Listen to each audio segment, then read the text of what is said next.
Salut la grande famille, c'est encore moi Rossi Bejo. Si tu es nouveau, tu es nouvelle sur ma vidéo, faut t'abonner sur ma chaîne YouTube, ma page Facebook, Instagram. N'oubliez pas de partager mes vidéos et aussi liker. Vraiment, ceux qui ont des histoires à venir passer, vous pouvez me contacter. Je laisse toujours mon numéro WhatsApp. Vous pouvez me contacter, on peut échanger. Bref, la famille, j'aimerais vraiment vous expliquer une histoire, voilà, qui s'est passée au Tchad. Ouais, qui s'est passée au Tchad. Il y a une femme qui m'a, vraiment une jeune fille qui m'a contacté et qui m'a expliqué l'histoire de sa camarade qui est décédée. Parce que il y avait un monsieur, lui, pour avoir sa gloire, pour avoir vraiment ces trucs rituels, il était obligé de sortir avec les femmes qui sont enceintes. Les femmes enceintes, et aussi, il aimait aussi sortir avec les femmes enceintes dans les derrière. C'est-à-dire faire rapport dans les trucs là-bas là, où on fait caca là. Et c'est là-bas lui gagnait son plaisir, et c'est là-bas il gagnait son succès, et c'est là-bas il gagnait vraiment ce qu'il pouvait gagner. La jeune fille est rentrée en question avec moi, elle dit elle a perdu sa camarade, sa meilleure amie. Et aujourd'hui, elle n'arrive pas à aller parler à la famille de sa meilleure amie.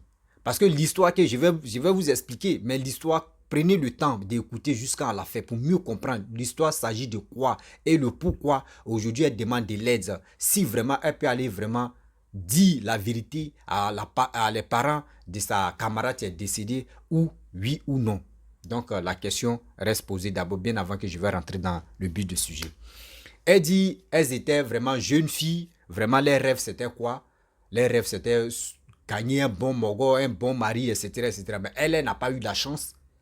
Au début, elle n'a pas eu la chance de tomber parce que eux, chez eux, si tu n'as pas l'argent, c'est qu'elle n'a pas eu la chance. Les femmes matérialistes, vraiment, pardonnez-moi, excusez-moi, c'est pas comme ça. La vie, faisons beaucoup très attention. Elle dit, elles étaient deux, vraiment, les visions, c'était pour avoir quelqu'un qui a l'argent.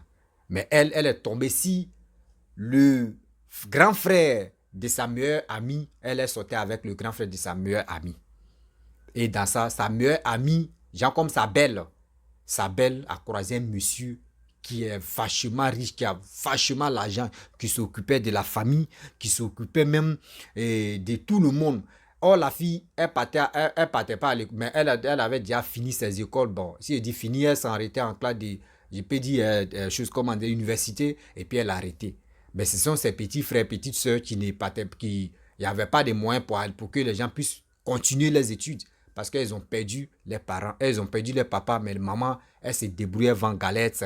Bon, elle vend galette, elle m'a donné le nom de la ville et puis le quartier. Mais si il dit galette, quartier aussi, il ne peut pas dire. Mais il ne peut pas dire aussi, mais seulement ça s'est passé au Tchad. Parce que j'aimerais pas qu'on dise, ah, c'est cette dame-là, son histoire s'est passée. Donc, la jeune fille, elle dit sa camarade, sa belle, a trouvé un moro, un monsieur qui prenait soin d'elle, qui était amour, qui était gentil, qui faisait tout pour elle. Mais les deux ne vivaient pas ensemble. Lui vivait chez lui, et la femme aussi, et la fille aussi, elle vivait chez ses parents, chez sa maman, chez ses parents. Mais le gars était amour, il était intentionné, l'argent, parce que de nos jours, les filles, tout le monde aime l'argent. Après la santé vient l'argent. Donc c'est comme ça. La fille en question, elle était là, elle est tombée enceinte de ce monsieur. Elle est tombée enceinte de ce monsieur qui marche avec lui, tout ça là. Parce que le monsieur il s'élève, il vient en famille, il prend soin de la mère, de la jeune fille, etc. Même ses parents, même la fille, c'est elle-même qui mettait ses petites soeurs, ses petits frères à l'école. Donc le monsieur, mais c'était genre comme c'était bon, excusez-moi, deuxième dieu ou troisième dieu sur la terre, parce qu'il prenait soin de la famille. Et la jeune fille, elle est tombée enceinte. Un mois, 2 mois, 3 mois, jusqu'en 8 mois. En 8 mois, où je vous parle, bien avant ils vont rentrer dans 8 mois, la fille même qui m'a expliqué l'histoire, elle dit, elle avec avec le grand frère de sa meilleure amie, genre comme sa belle, il n'y avait plus de vraiment, bon, la relation était diable, ça n'allait plus, donc ils sont séparés. Ils sont séparés, bon, chacun était dans son chacun. Mais néanmoins, elle était avec sa meilleure amie, qui est sa belle, ancienne belle. Donc, c'était comme ça. Et la fille, elle est tombée enceinte. En 8 mois, 8 mois, le monsieur a décidé de dire non, que, ah, Parce que le monsieur a payé les trousseaux, le monsieur a tout payé. Donc en 8 mois, le monsieur a dit, bon d'accord, tu vas accoucher, mais moi j'aimerais que je vais te fiancer, je vais faire rapidement fiançage pour que si tu finis d'accoucher, tu vas venir à la maison chez moi, on va vivre ensemble. Et la fille aussi, elle a accepté. Donc les dots, tout ça là, traditionnel, ils ont dit tout ça là. Donc le monsieur a donné tout. Ils sont là, ils ont fait ça rapidement, tout. Il dit ok. Quand ils ont fini, on dit 10 jours, 9 jours comme ça, la fille est tombée gravement, elle est tombée malade. Petite fièvre comme ça, vraiment ça n'allait pas. Elle est tombée malade. Et le monsieur, son mari même à question, ce monsieur a décidé de dire, je connais tel hôpital, allez-y, on va envoyer ma femme là-bas. Parce que quand elle est tombée malade, un coup comme ça, petite maladie, même jour là, le monsieur n'était pas là, ils ont appelé le monsieur, et puis le monsieur a dit, bon d'accord, partez dans tel hôpital, dans telle clinique, partez là-bas, je vais assurer des trucs là-bas parce que c'est ma femme. Donc, ils sont allés immédiatement dans la clinique là. Quand ils sont arrivés dans la clinique, et on dit, la fille, ils ont fait examen, tout ça là, et puis elle a accouché. Donc, quand elle a accouché, on dit, l'enfant là n'est pas resté. Donc, sa meilleure amie a appelé la fille, tu m'as expliqué l'histoire, elle est partie là-bas, dans l'hôpital là. Quand elle est partie, elle a vu sa camarade, vraiment. Elle dit, hey, Yako, vraiment, Yako, elle a consolé, vraiment, tu as perdu ton enfant, et ton enfant est mort, vraiment, tu es resté vivante, c'est mieux. Bon, on ne sait jamais, c'est mieux, tu n'es pas parti à l'enfant là, en même temps, bon, vraiment, l'enfant n'est pas venu au monde, toi aussi, tu vas mourir, donc, tu peux faire encore. Elle a consolé, elle a vraiment encouragé sa camarade, sa meilleure amie, et sa meilleure amie a accepté, ok, il n'y a pas de problème, c'est la vie. Donc, son mari est venu devant l'hôpital. Ah, il veut rentrer, on l'empêche de rentrer. On empêche son mari même de rentrer dans l'hôpital là.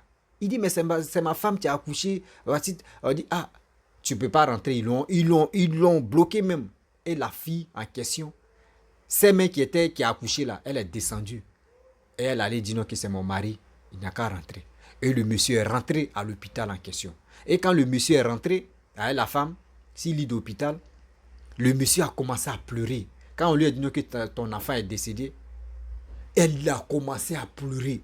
Pleurer jusqu'à la fille même en question, celle qui a accouché là, elle est venue consoler le monsieur pour dire, c'est pas grave. Moi, je suis encore à vie, on peut faire encore. Et le monsieur pleure. Le monsieur pleure. Même la fille même en question, sa camarade est venue consoler le monsieur. Même la famille est venue consoler le monsieur. Vraiment. D'abord, le monsieur pleurait. On dit même si c'était pour prendre son dos, mais même si tu mets son dos en bas de lui, mais il peut remplir ça dans pleurs. Et il a pleuré, pleuré jusqu'à... Et la fille, sa femme vraiment a maîtrisé. Faut pas, c'est bon, parce que quand tu fais comme ça, moi, je viens d'accoucher, tout ça là, je risque de vraiment, c'est pas bon. Donc le monsieur a compris. Et ils étaient là. Et la fille même à la question, elle a décidé, la fille, sa camarade a décidé d'aller à la maison. Parce que son mari est là, sa famille est là. Donc elle a décidé de rentrer à la maison. Elle est rentrée, les autres sont restés à l'hôpital. Donc elle était en route, elle partait, elle dit elle marchait même. Donc elle partait, tout ça là. Et soudain, elle voit public, elle est sur Facebook, soudain elle voit son ancien, bon, il peut dire son ancien gars, le frère de sa meilleure amie, a posté une photo pour dire, tu nous as quittés. Rib. Adieu. Aïe. Elle a tiqué. Elle dit, attends, c'est un rêve ou bien? Elle dit, elle s'est giflé un peu les joues. Est-ce que ça, c'est pas un rêve? Et puis, c'était dans le mois d'avril. Elle dit, c'était dans le mois d'avril. Donc, elle a dit, oh, ça, c'est poisson d'avril. Attends. Elle a appelé son ex, qui était le frère de sa meilleure amie. Elle appelle il peut dire, son ex. Son ex dit, ah, elle vient de nous quitter tout à l'heure là. Hey! Elle dit, comment ça? Mais c'est que j'ai laissé tout à l'heure là.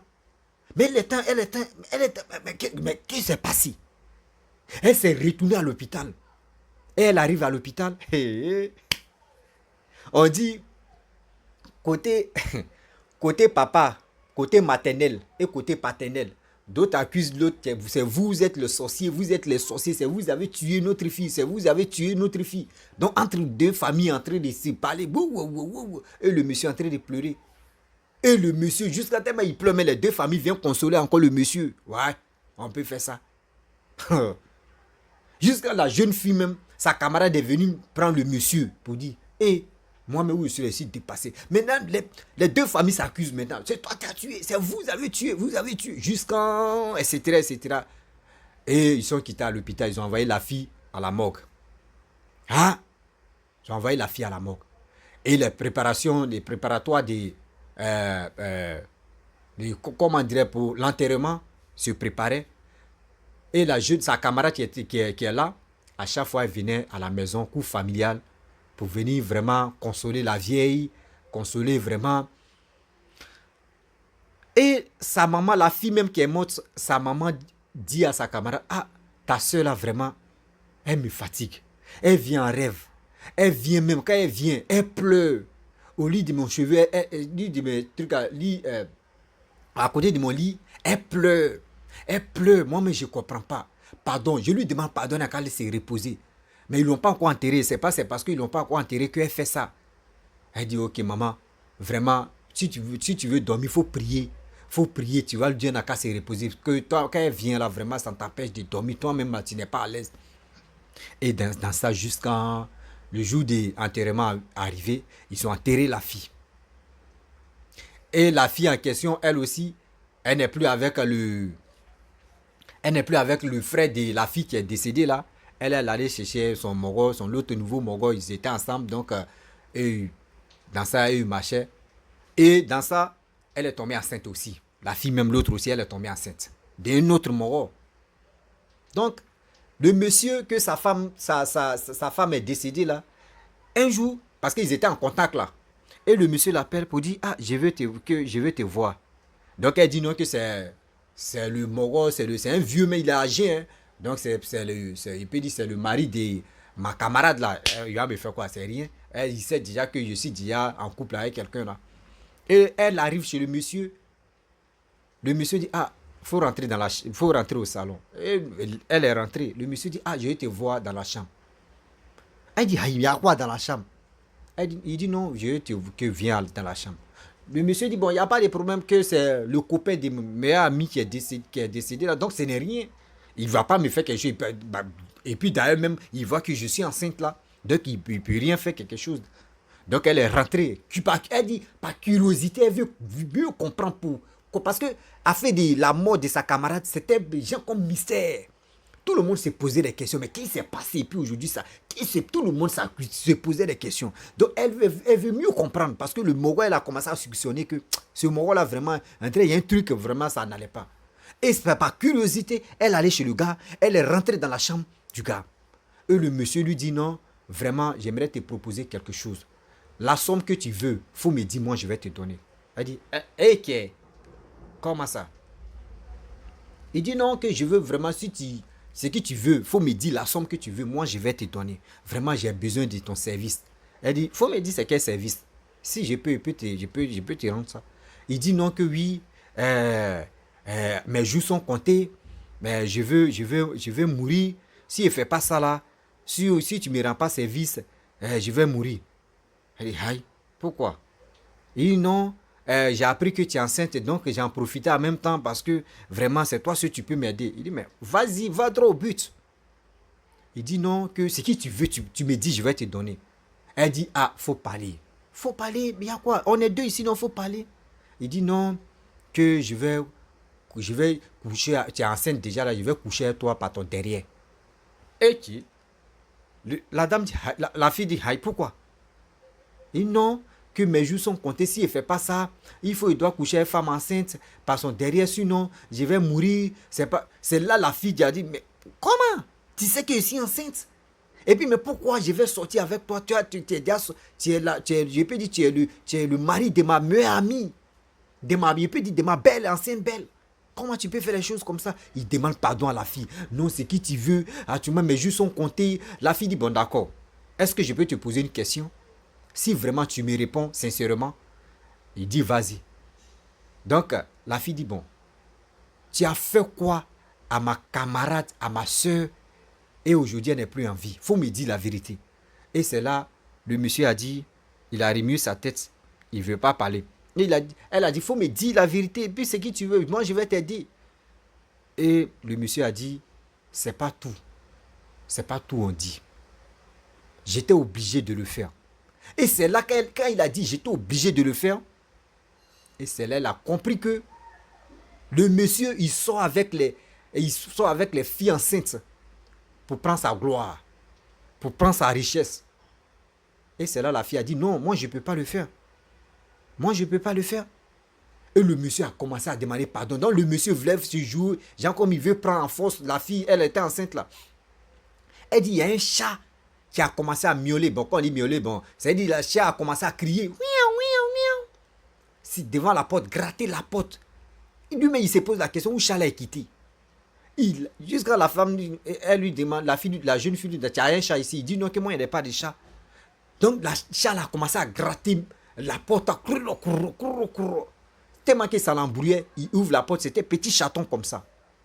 Et la fille, elle est sortie en flèche dans la chambre. Et quand elle est sortie, où il y a chose, comment dirais-je, au salon, chaton est venu à côté de la fille. Tourner, coller à la fille, jusqu'à coller à la fille. Et la fille, elle dit, elle a tiqué. Et elle est sortie dans la maison. Chaton là même l'a suivi jusqu'à sur la route. Et puis chaton là s'est retourné. Elle n'a plus vu chaton là. Et elle dit, moi-même il parle mes chairs de poule d'abord. Il y a les histoires là. Elle dit où elle est. Elle ne sait pas. Depuis ce jour-là, elle a arrêté d'aller voir les parents, la famille de sa camarade, sa meilleure amie qui est décédée. Parce qu'elle-même, elle est dépassée. Elle a compris que oui, c'est le monsieur qui a tué sa camarade. Mais elle demande, elle dit, moi de venir expliquer l'histoire là. Si en commentaire, laissez aussi en commentaire parce qu'elle me suit aussi. Si ma chaîne YouTube, si ma page Facebook aussi, vous pouvez laisser en commentaire. Elle dit, depuis ce jour-là, elle a arrêté d'aller voir les parents de sa camarade. Parce qu'elle est dépassée. Donc, elle ne sait pas si elle va les dire à comment la mère et les parents de la fille que c'est le monsieur là qui a tué votre fille. Ou soit, elle n'a qu'à garder ça pour elle. Il ne faudrait pas que vraiment ça traumatise encore la famille. Donc, elle est venue me voir. Elle veut vraiment des conseils. Elle veut vraiment qu'on lui vraiment donne des idées, ce qu'elle peut faire. Parce qu'elle est là, elle est traumatisée. Elle dit vraiment. L'histoire que je vous expliquais, elle dit l'histoire s'est passée en 2021. Nous sommes en 2023. Donc, ça fait 2 ans. Elle dit l'histoire s'est passée en 2021. Donc, c'est pour vous dire et c'est pour nous dire, faisons beaucoup très attention. On voit des gens qui brillent, bling bling. Les gens qui ont l'argent. Oui, les papas qui ont l'argent. Oui, ma soeur, mon frère, moi je vais vous dire, je vais vous donner un petit conseil bien avant qu'on va donner conseil à nos jeunes, à nos soeurs là, pour que ce qu'elles peuvent faire. Vous savez, vous qui souciez de vos parents pour dire non que oui, je vais enlever ma famille dans la merde parce que je ne veux pas voir ma famille ici. Mon frère, ma soeur, il ne faut jamais faire cette erreur-là. Si vraiment, toi, tu penses comme ça, si tes parents pensaient comme cela, là, aujourd'hui, tu allais venir dans le monde où tu allais venir dans familles qui sont riches. Donc, il ne faut pas prendre ce gros cœur pour dire non, que moi, toi, tu vas enlever la famille dans la pauvreté. Toi, tu as tes grands frères, tu as tes grandes soeurs qui sont là. Eux n'ont pas fait ça. Toi, tu es quitté où? Et puis, tu veux charger tout bagage de la famille. Arrêtez ça. Si vous voulez vous soucier, là, souciez-vous des gens des enfants que vous mettez au monde. C'est ceux-là, vous pouvez vous battre pour eux. Ne vous battez pas pour vos frères qui sont couchés ou qui sont des vagabonds qui ne font rien, qui ne veulent pas se tuer aussi. Ne faites pas ça dans votre vie. Ne faites jamais ça dans votre vie. Est-ce que vous me comprenez? Ne dites pas que oui, moi je me bats pour ma famille, pour enlever ma famille dans la... C'est ça là qui vous envoie à l'abattoir. De si je savais. Voici ça aujourd'hui, ça envoie beaucoup de personnes à l'abattoir, à la mort, surtout des maladies pas possibles et tomber dans des trucs, vraiment des trucs rituels. Voici ça aujourd'hui. Voici ça aujourd'hui. Donc c'est pour vous dire, faisons les histoires qu'on vous explique. Il y a d'autres qui pensent que quand on vient me confier, c'est les histoires que les gens vraiment inventent. C'est pour... Non. Non. Si ça t'a pas quoi arrivé, mon frère, ma soeur, assieds-toi, tu vas réfléchir. Partage cette vidéo-là au maximum pour que ça puisse aider beaucoup de personnes. Partage cette vidéo pour que ça puisse aider. Un jour, tes enfants puissent écouter ou toi, tes proches, ils peuvent écouter la vidéo pour que les gens puissent faire attention. Même si les camarades étaient dans ce truc-là, ils vont dire, j'ai écouté une vidéo là, vraiment, il faut écouter ça là. Est-ce que, parce qu'il y a des gens, de nos jours, on préfère sortir avec des gens qui ont l'argent. On ne veut plus galérer avec telle personne, avec telle personne. On veut des gens qui ont l'argent en même temps et puis on va partir ça. C'est un monde qui est très risqué. Et puis c'est un monde qui est vraiment très dangereux. La famille, vraiment, c'était pour cette histoire-là. Et aussi, ce que vous pensez aussi, c'est quel conseil vous pouvez donner à cette jeune sœur qui est vraiment en couple. Elle ne va pas dire son nom, voilà. Elle n'a pas dit son nom. Moi aussi, elle m'a dit son nom, mais elle ne peut pas dire son nom. Je ne peux pas dire aussi le nom de son quartier parce qu'elle est mariée. J'aimerais pas vraiment, parce que moi, j'ai fait mes vidéos, c'est pas pour dire, venir exposer les gens ici. Non. Si je vois que tu es marié, ton quartier, j'évite même ton nom, je ne dis pas. J'ai dit le nom de ton quartier ou la ville, ou soit ça y est donc tôt ou tard le nom du pays et puis ça avance. J'aimerais pas donner problème aux gens ici où je suis. Donc la famille, c'était pour vous dire, le Dieu est risqué, je vais m'arrêter là. Si tu es nouveau, tu es nouvelle sur ma vidéo, faut t'abonner sur ma chaîne YouTube, ma page Facebook, Instagram. N'oubliez pas de partager mes vidéos et aussi liker. Je vous dis à très bientôt. Envoyez vos histoires, on va échanger et on va vraiment aider nos frères et nos parents qui sont pas encore arriver dans ces situations et on peut vraiment les épargner des mauvaises choses aussi. Donc je vous dis à très bientôt. Ciao. Bisous.